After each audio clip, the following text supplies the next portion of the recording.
It's been an enlightening past 12 hours or so. I don't even know how long it's been. I've had so many epiphanovas that I feel like I've turned into an epiphanova. I experienced God through a woman.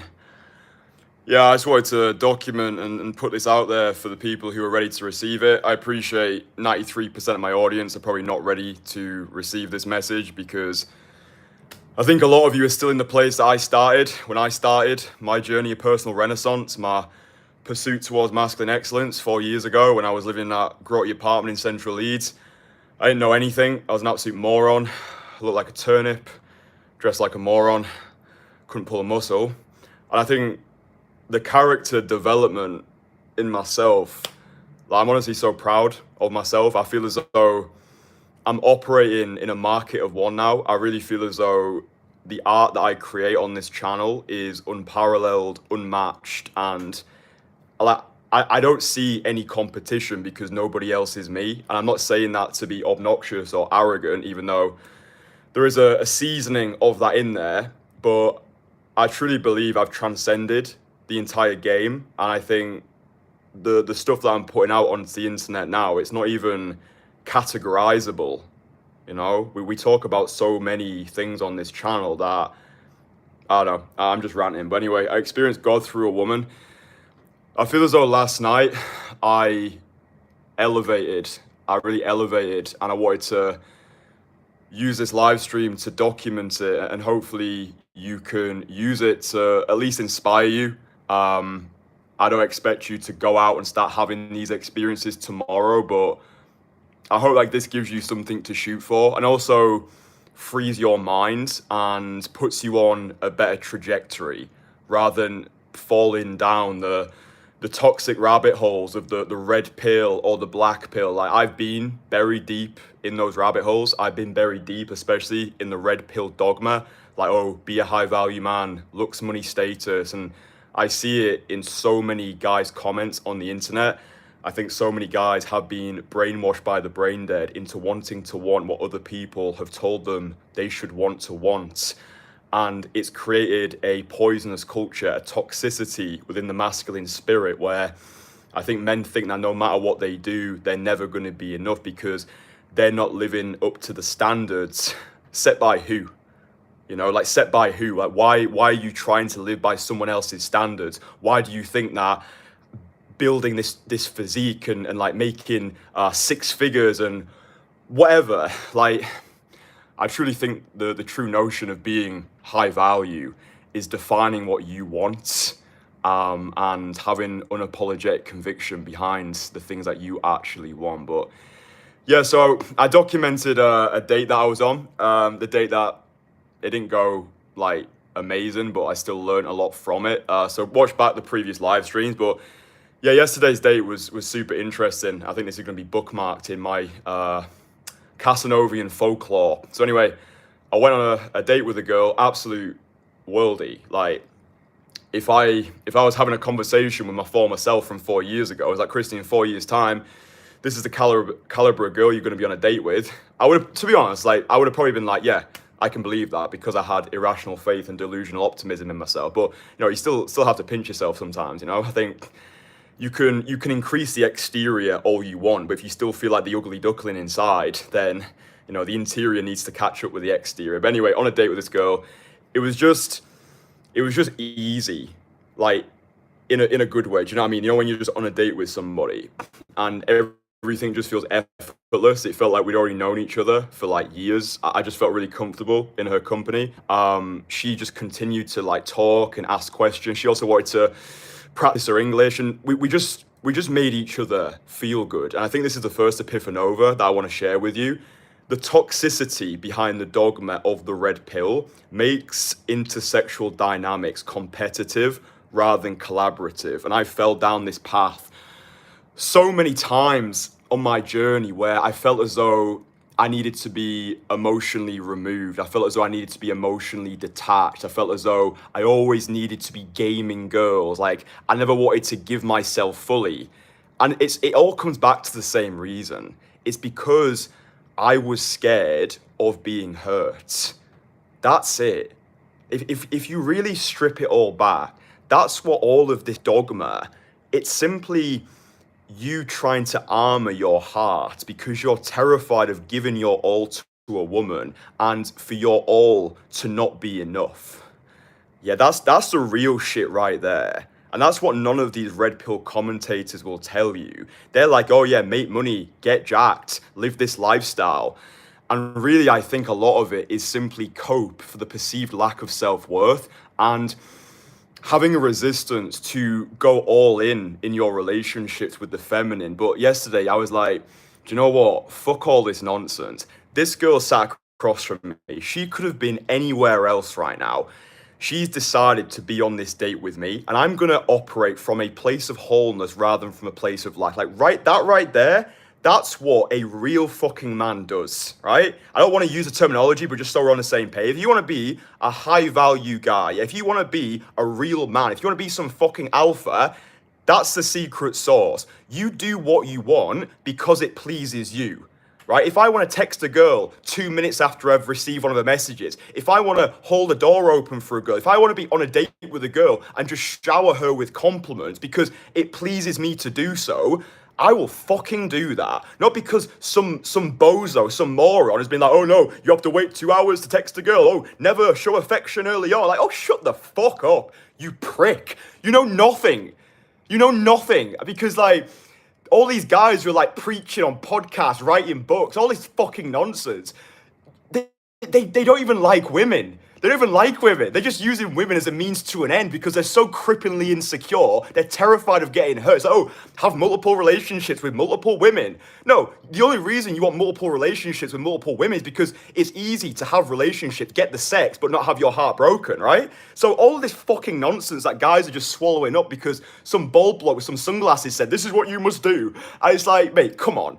Come on, understand the marketing behind the messaging. Fucking hell. Anyway, on this date with this absolute, like, beautiful girl, it was just flirty fireworks. I was enjoying myself. She was enjoying herself. It was just flowing. Like, dude, we were at the same venue for about 3 hours. Yeah, so all like the structure and the system goes out the window. Like, you know, when I made a live stream, like how I run the perfect first date. And look, I think this is useful for beginners, but the way that I see this whole process, this process of you becoming the most magnetic version of yourself, mastering the art of becoming fluent in the language of the feminine, the way that you master it, I believe, is learning it all and then forgetting it all. It's entering this place of transcendent mastery where you spent the time in the trenches, you followed the systems, you've learned a few like fucking day game models or whatever, you've learned some text, all this shit. It's like you go through that apprenticeship period, and then when you hit this level of mastery, it's like you can look up from this zoomed out perspective and be like, fuck, I used to do all of that. But anyway,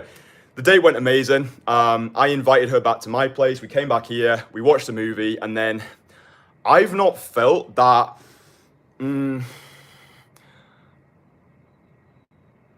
I've not felt that charged and present with a woman in a very long time. Like, I used to struggle when it came to intimacy, right? I used to feel as though being intimate with a woman, yeah, this is me just being no BS transparent with you. When I was in my younger days, like 18, 19 years old, I always used to see intimacy with a woman as being this baptism of fire, right? Rather than, oh, this is amazing, I get to enjoy myself, I get to bathe in the nourishing divinity of the feminine, I would be so up in my head. I would see intimacy as a way of either increasing or decreasing my value, if that makes sense. I'd be so up in my head wanting desperately to please this girl because I was terrified of being abandoned. I was terrified of not receiving love from the feminine. I was terrified that I wasn't going to be enough, that it was like I would put the woman on a pedestal and it would destroy both of our enjoyment, right? Because I was almost being intimate with my mind rather than being in the moment with her. But dude, like last night, I was like, wow, God has really delivered this opportunity for me to experience him through a woman. I don't know if you've read The Alabaster Girl by Zan Perion, but he explains there's 3 stages in a man's sexual journey. The first stage is where you know nothing, like you know nothing, like you don't know what you're doing, right? You're like probably a virgin and it's just like you just try to learn everything, right? The second stage, which is where most men think is the final stage, is where you do become competent. You become a competent lover. You can give your woman consistent orgasms. Everything's nice. Everything's fun. And like most guys get stuck there. But like in that second stage, your focus is still on her pleasure. And then Zan Perrion explains the third stage is where you, how does he describe it? You please yourself through her body. That's like the third upper echelon stage of masculine and feminine intimacy, where you're able to please yourself through her. And he says in that book, when you're able to do that, like when you're able to just take control of the situation, she's able to sink into your masculine frame, she's able to surrender to you, and it's this beautiful dance between the two energies. He says something like, you'll send a woman to places in her mind that she's never been before. I'm sure he says in the book as well, she'll start speaking tongues. When I first read that, I was like, the fuck's this guy talking about? This is so like abstract and woo. I really don't understand.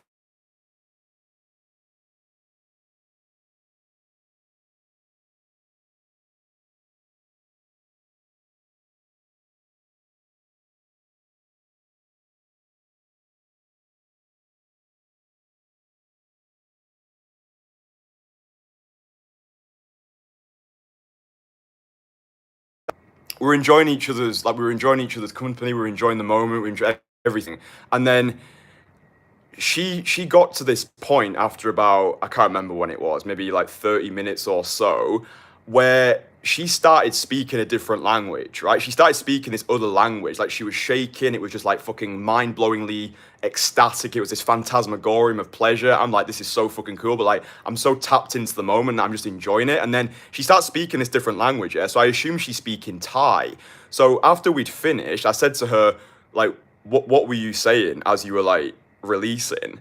And she was like, what? So I was like, I don't think she's understand what I meant. Like, I was like when you were like really enjoying yourself, like what were you saying? And she just looked at me and she's like, what do you mean? I didn't say anything. I was like, wow, that's what Zan meant when she starts like speaking tongues. It's like she'd gone to this like cyberspace, this like completely different realm in her mind where it's like the only way I can think of describing it, like she must have had this like out of body experience where in that moment she couldn't even be herself. She couldn't even control herself. She was in this completely different world. It's like her body was acting on her behalf. And then once everything had cooled down, it's like she'd then come back into her body and she couldn't remember it. Like that for that brief moment, it was like everything had just like hazed away. Dude, like I've never experienced a night like that before. And like we woke up together this morning and I think find me a better morning routine than that, you know, just waking up next to a beautiful woman, having that nourishing love from the feminine, just being in bed together, not even doing anything, like her just like cuddling up to me, just like fucking, she put this like little bobble in my hair, just like stroking my chest. It's just nice. And like I think what truly made that experience so memorable was my willingness to just give love. Most men are frustrated because they currently lack love from the feminine. I think the reason that most men lack love from the feminine is because they're terrified of the feminine. They're terrified of giving love, but it's like to receive, we have to give.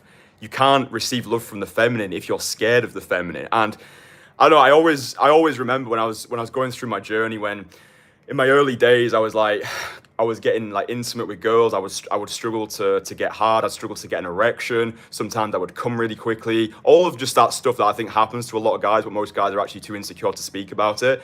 All that stuff was because I was so attached to it. I was so attached to an outcome, and now it's like rejecting the need for guarantee. Like the moment is all that matters. Like this moment right here, that's all it is. We're never going to repeat this moment again. I think just being able to surrender to the moment. I learned from Mark, actually, you know, Mark, who we've done the videos with, this notion of being mindful. I've actually started having more of a mindfulness practice because I always use a term of nose about things like meditation. I was like, fuck meditation, I don't need to do that. And I'm like, well, hang on a minute, Kristian, you arrogant prick. Have you ever actually been consistent with any sort of meditation practice?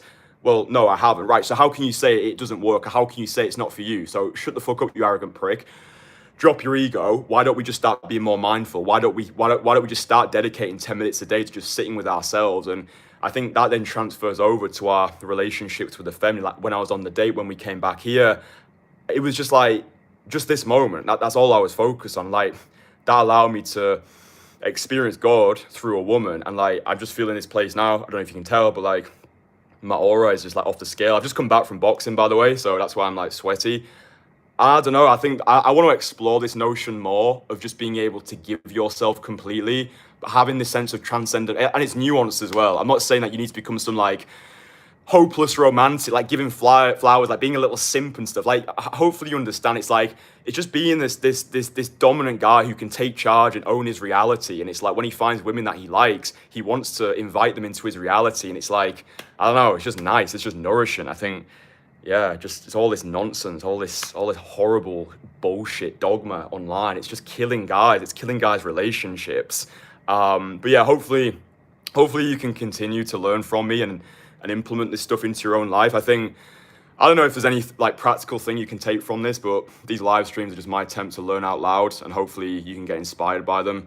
I might know nothing. I'm just a guy living life in Bangkok, just documenting his life one live stream at a time. So listen, if anything that I've said resonates with you, then I'm happy. And I hope that this sends you on a better trajectory. I hope you stop filling your brain with so much poisonous dogma. I hope you can see the marketing behind the messages. And I hope you can live a life free from bullshit. That's the mantra, that's the message, that's the energy that I move with. Freedom from bullshit, be a critical thinker, love yourself like your life depends on it, and reject anything from your reality that doesn't resonate with you. So yeah, I love you, bro.